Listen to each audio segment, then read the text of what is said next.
কেমন আছো সবাই? কেমন আছো সবাই? এই রান্না বাটি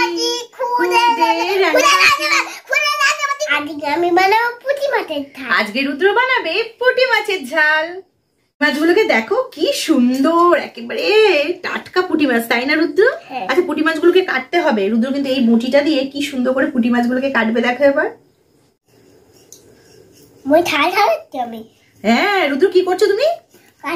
ও পুঁটি মাছগুলোকে কেটে নিচ্ছে। হ্যাঁ, পরপর করে এই পুঁটি মাছগুলোকে এবার রুদ্র সবগুলোকে কেটে নেবে, তাই তো?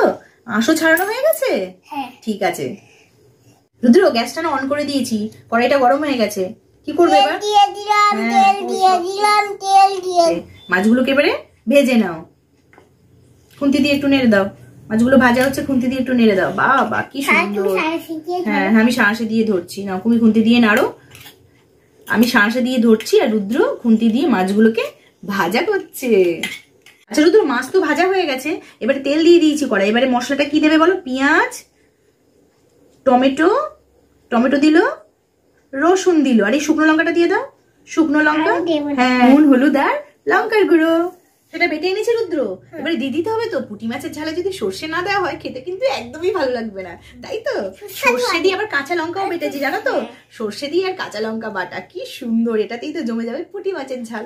তো রুদ্র দিয়ে দাও সর্ষে বাটাটা, দিয়ে দাও রুদ্র, সর্ষে বাটাটা দিয়ে দাও। রুদ্র এখন সর্ষে বাটাটা দিয়ে দিল। পুঁটি মাছের মশলাটা কিন্তু হয়ে গিয়েছে। এদিকে দেখো, আমি কিন্তু জনতায় ভাতটাও বসিয়ে দিয়েছি, গরম গরম ভাত আর পুঁটি মাছের ঝাল। আচ্ছা, মাছ ভাজাগুলো এবারে দিয়ে দিই কিন্তু, তাই না রুদ্র? হ্যাঁ দেখো, দিয়ে দাও। রুদ্র কি করছে? পুঁটি মাছ ভাজাগুলোকে কিন্তু ঝালের মধ্যে দিয়ে দিচ্ছে। হ্যাঁ বাবা, মাছের ঝালটা কিন্তু একদমই হয়ে গেছে। এদিকে আমার ভাতটাও হয়ে গেছে। রুদ্র চলো এবারে মা ছেলেতে মিলে পুঁটি মাছের ঝাল দিয়ে গরম গরম ভাতটা আজকে খেয়ে ফেলি। পুঁটি মাছের ঝাল দিয়ে ভাতটা খেতে হয়েছে কেমন বলো তো? অসাধারণ। যদি জানাতে ভালো লাগে অবশ্যই লাইক করে দিন আর সাবস্ক্রাইব করতে